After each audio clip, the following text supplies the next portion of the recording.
హల్లెలూయా. Good morning. ఎలా ఉన్నారండి? ప్రశాంతంగా నిద్రించారా?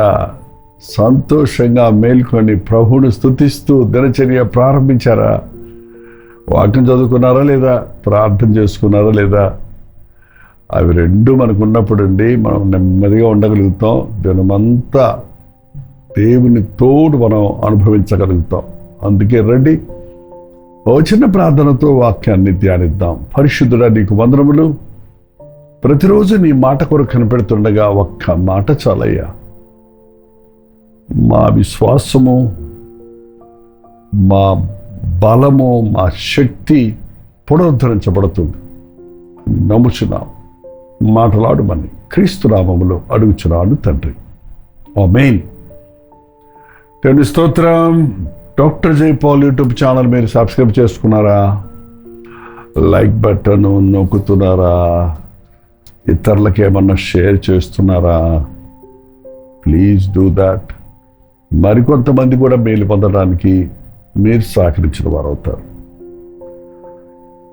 ఒక్క తెలుగులోనే కాదు, డాక్టర్ జై పాల్ తమిళ్, అలాగే మలయాళం, కన్నడం,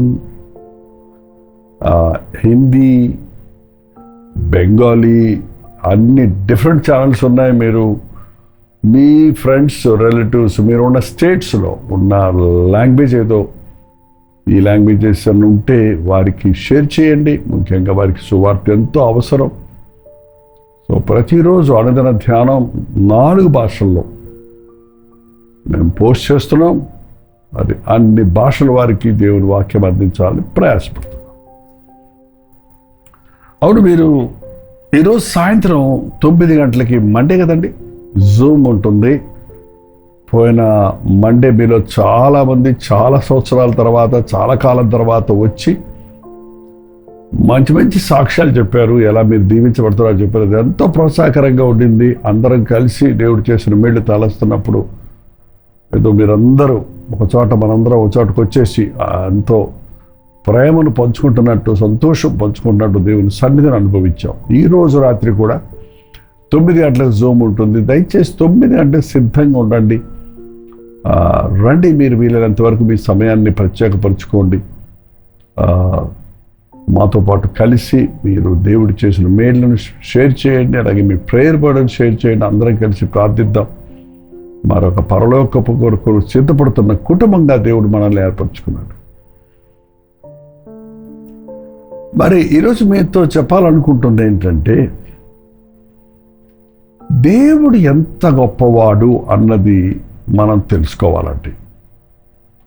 మన ప్రభువు మనలాంటోడు కాదు, మానవాతీతుడు, అధిక శక్తి సంపన్నుడు. ఆయన దయాదాక్షిణ్యాలు కలిగిన వాడు, ప్రేమపూర్ణుడు, కరుణామయుడు, పాపులలో చేరక ప్రత్యేకంగా ఉన్నవాడు, పైనుండి వచ్చినవాడు. ఆయన్ని 10,000 మంది పురుషుల్లోనూ గుర్తించగలం. ఆయనలో ఏ లోపము లేదు, ఏ మచ్చ లేదు.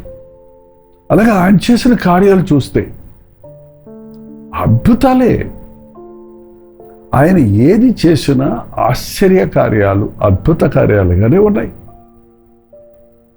ఆయన ముట్టితే రోగులు స్వస్థపడ్డారు. ఆయన గద్దిస్తే దెయ్యాలు పారిపోయినాయి. ఆయన దగ్గరికి వచ్చిన వాళ్ళు, వేదనతో దుఃఖంతో వచ్చిన వాళ్ళు సమాధానంతో వెళ్ళారు, స్వస్థపడి వెళ్ళారు.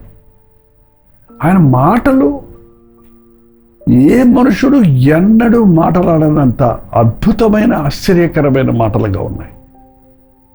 అవి పరసంబంధమైన మాటలుగా ఉన్నాయి. పరలోక రాజ్యాన్ని గురించి అని చెప్పారు. లోకవార్తలు కావాలి. హల్లెలూయా. ఇంత గొప్ప ప్రభు మన ప్రభు అయితే మనం ఈ పాటికి ఎక్కడ ఉండాలండి? ఆ ప్రభు శక్తిని మనం గుర్తిస్తే మనం ఎందుకు ఇంకా చిన్న చిన్న చిల్లరి వాటి కోసం ఈ లోకంలో దిగులు పడుతూ కూర్చుంటాం. ఏ మనుషుడు ఏం చేస్తాడో, ఎవరు బాధపడతాడో, ఎవరు అనుమానిస్తారో, ఎవరు నాకు హాని చేస్తారో అనే దిగులు ఎందుకండి? నీ దేవుడు నిన్ను కాపాడుతున్నవాడు ఉండగా ఆయన కొనుక్కాడు నిద్రపోవడం. నీకు విరోధముగా రూపించబడిన ఏ ఆయుధము వర్ధిల్లదని చెప్పిన ప్రభు మనకున్నప్పుడు ప్రతిదానికి కలవరపడిపోవటం, భయపడిపోవటం అనేది మనకి అవసరం లేదు. ఇశ్రాయేలీయులు దేవుణ్ణి ధిక్కరించి, దేవుని మీద తిరగబడి, దేవుణ్ణి మర్చిపోయి ఐగుప్తు దేశంలో బానిసలైపోయారు. కానీ వారు వారి దీనస్థితికి వచ్చినప్పుడు, హీనస్థితిలో ఉన్నప్పుడు, కన్నీళ్లు విరుస్తూ దేవునికి మొర్రపెట్టుకున్నప్పుడు కరుణామయుడైన ప్రభు, ప్రేమాపూర్ణుడైన ప్రభు వారి బానిసత్వంలో మగ్గిపోతున్నప్పుడు మోషేను పంపించి వారిని విడిపించటానికి అనేక అద్భుతాలు జరిగించాడండి. ఆ ఫరో కఠిన హృదయుడు. నేను పంపను అంటున్నప్పుడల్లా 10 సార్లు అద్భుతాలు జరిగించాడు. కొన్ని అక్కడున్న మంత్రగాళ్ళు కూడా చేయటం మొదలుపెట్టారు. అది ఏం గొప్ప కానీ, కర్ర పడేస్తే పావు అయింది మోసేదని వాళ్ళు కర్రలు పడేస్తారు, కానీ అవి కూడా పావులు అయిపోయినాయి. ఏం చేసుకుంటావు పావులన్నీ పెట్టి? కానీ అంతకంటే అద్భుతం ఏంటంటే, మోషే కర్రగా మారిన పాము ఆ పాములన్నింటినీ మింగేసి మళ్ళీ కర్ర అయిపోయింది. ఇలాంటి ఎన్నో చూసి చూపించాడు ఆయన. ఒక్కొక్కటి మనం వివరించాలంటే అనుదిన ధ్యానంలో కుదరదు, కానీ మీరు బైబిల్లో చదవండి. మరో అవకాశాన్ని బట్టి ఆ 10 అద్భుత కార్యాలు కూడా మనం నేర్చుకుందాం, గ్రహించుకుందాం, హెచ్చరించబడదాం. అందులో ఒకటి, మట్టి దుమ్ము, కర్రతో దుమ్ము రేపు అది ఐగుప్తంతా పేలైపోతాయి అని అహరోనుతో చెప్పాడు మోషే. దేవుడు చెప్పిన మాట. అహరోను అలా చేసినప్పుడు ఆ దుమ్ము అంతా కూడా పేలుగా మారిపోయింది. పేలు అంటే గుర్తొచ్చింది మీకు? పేలు ఉన్నాయా? తలలో పేలు ఉంటాయి, నల్లగా ఉంటాయి. అంతేకాదు చాలా రకాల పేళ్ళు ఉన్నాయి. పేళ్ళు అనే దానికి చిన్న కొన్ని పేళ్ళు చర్మ రంగులోనే ఉంటాయి, అంటుకుపోయి ఉంటాయి. వాటి పీకినా జలగలాగా రావు, అవి రక్తం పీల్చుకొని తింటాయి. పేలు తినేది ఏంటంటే నల్లులు ఉంటాయి చూడండి, నల్లులు, పేలు రక్తం లాగేస్తాయి మన రక్తాన్ని. చూసారండి, మనం అనేక రకాలైనటువంటి వ్యాధులకు గురైపోతుంది దానివల్ల. దేశమంతా పేలు వచ్చేసింది, ఎక్కడ చూసినా పేలే పేలే పేలే, మంట మంట, దురద దురద దురద. అందరూ గోకోట మొదలుపెట్టారు, ఏడవటం మొదలుపెట్టారు. అది చూసి ఈ సెక్యురగాంటర్ కూడా చేద్దామనుకున్నారు. 8వ అధ్యాయము నిర్గమాకాండము 18వ వచనం చూస్తే, నిర్గమాకాండము 8:18 అండి. శకునగాండ్రు కూడా పేలను పుట్టించవలనని తమ మంత్రముల చేత అట్లు చేసిరి, కానీ అది వారి వలన కాకపోయెను. పేలు మనుషుల మీదనో జంతువుల మీదనో ఉండగా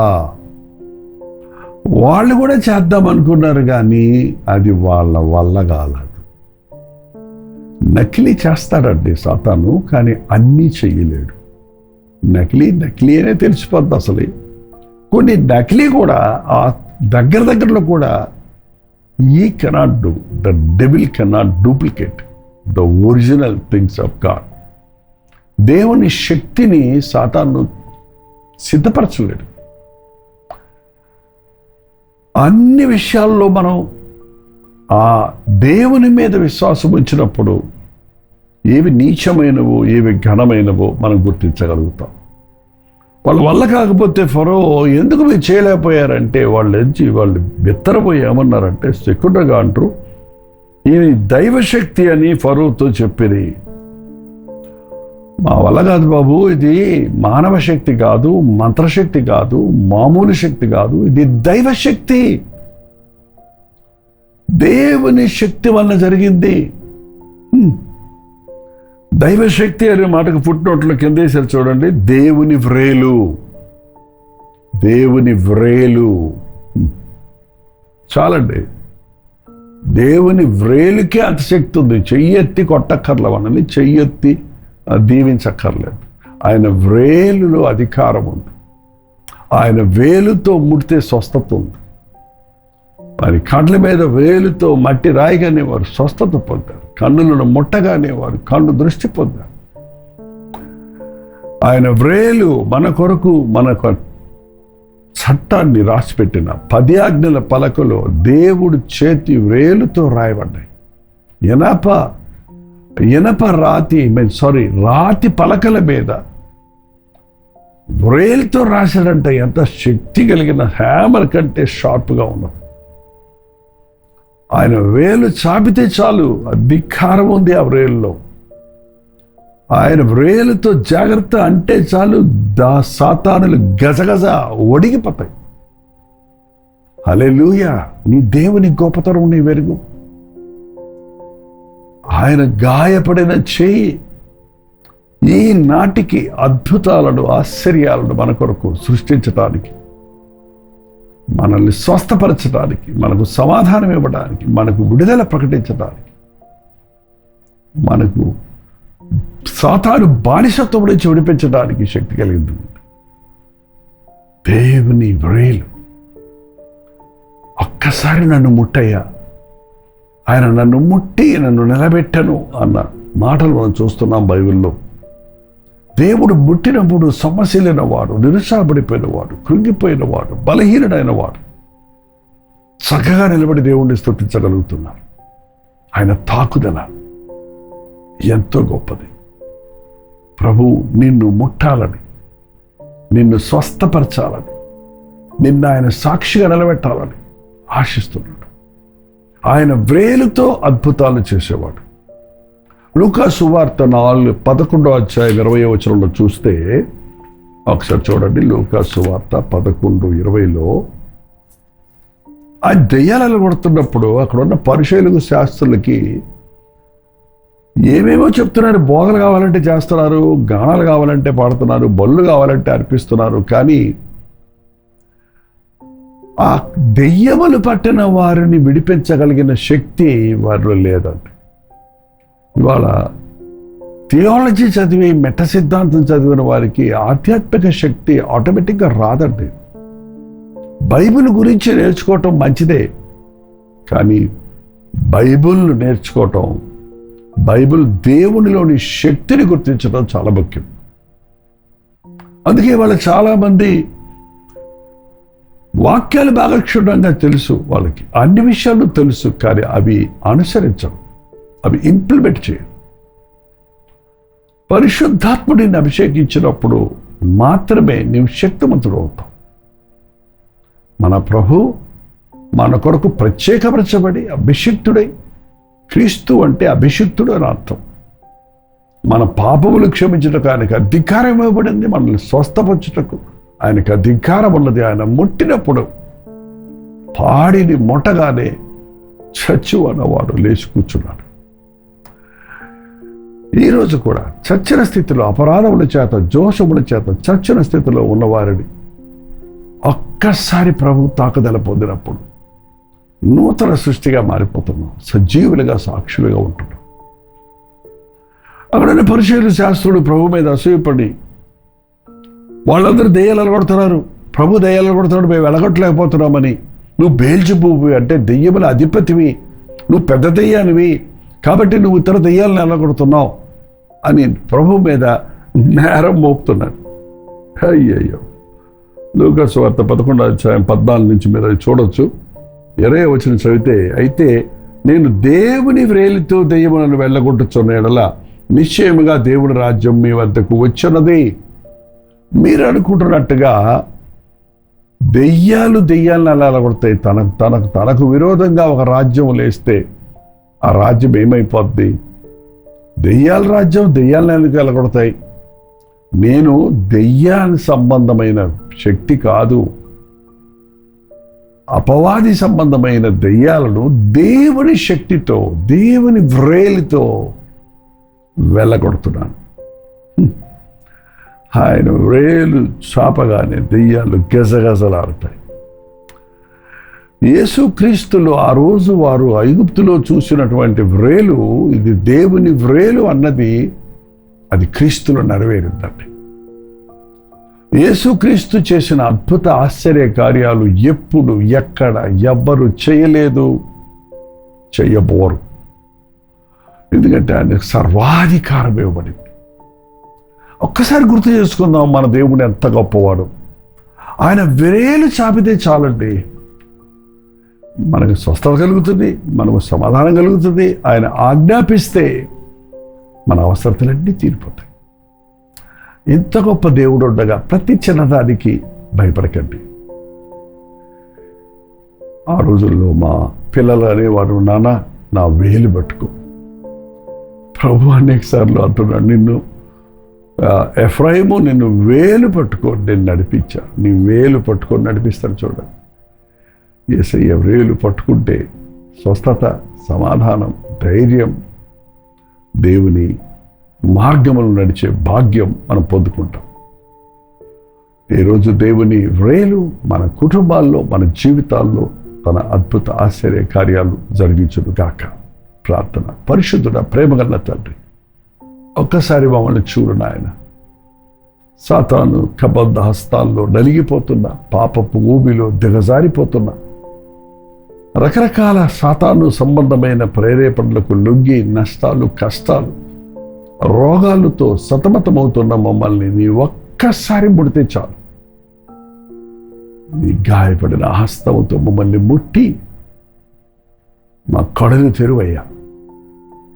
మా చచ్చిన స్థితి నుండి మమ్మల్ని ఉజ్జీవించు నాయన. నీ వ్రేల్లో భూలోకం అంతటిని కదిలించగలిగినంత శక్తి కలిగిందని, నీవు గుప్పిలి విప్పితే సకల జీవులు తృప్తి పొందుటమని నమ్ముచున్నామయ్య. నిన్ను నమ్ముటకు, నీ వ్రేలు పట్టుకుని నడుచుటకు మా ఒక్కొక్కరికి నీ సహాయం చేయమని క్రీస్తు నామములో అడుగుచున్నాను తండ్రి, ఆమేన్. తండ్రి అయిన దేవుని యొక్క ప్రేమయు, కుమారుడైన క్రీస్తు యొక్క కృపయు, ఆదరణకర్త అయిన పరిశుద్ధాత్మ యొక్క సహవాసములు కుడి వచ్చారు మనందరికీ ఇప్పుడును సదాకాలము తోడైడుగాక. ఆమేన్. దేవుని స్తోత్రం. మీ ప్రార్థన అవసరాలు భారాలు 954041 నెంబర్కి, మీరు ఇతర దేశాల్లో ఉంటే 91001009 నెంబర్కి ఒక టెక్స్ట్ లేక వాట్సాప్ వాయిస్ మెసేజ్ ద్వారా వాట్సాప్ చేయండి. మీకోసం మేము ప్రార్థిస్తున్నాం.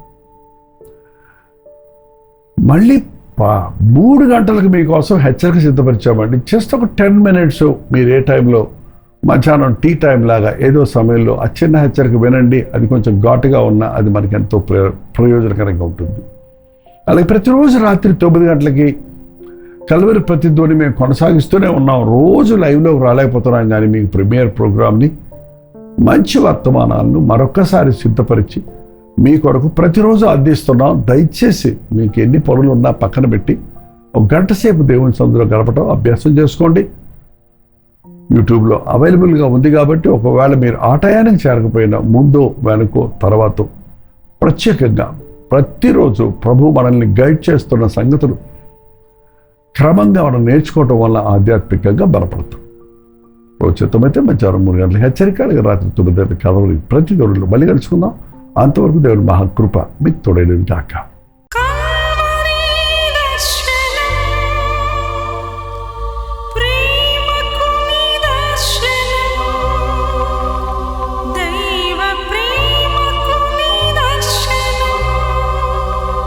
తెలుగు, తమిళ, హిందీ, మలయాళం, బెంగాలీ, ఒరియా అనే 6 భాషల్లో టెలివిజన్ ప్రోగ్రామ్స్ కొనసాగుతూనే ఉన్నాయి.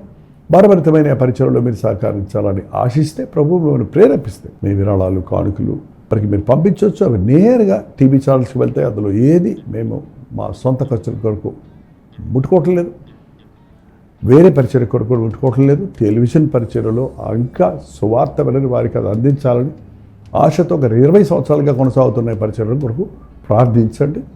మీ సహకారాన్ని అందించండి.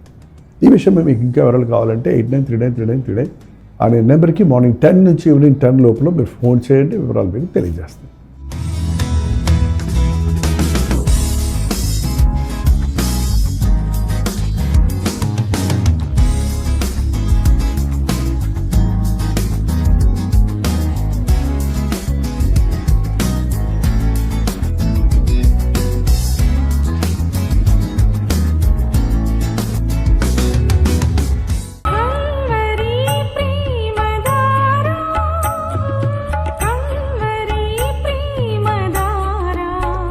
కల్వరి ప్రేమధార అనే మా ద్విమాస పత్రికను ఈ మధ్య త్రైమాస పత్రిక అంటే 3 నెలలకి ఒక్కసారి మాత్రమే ప్రింట్ చేయగలుగుతున్నాం.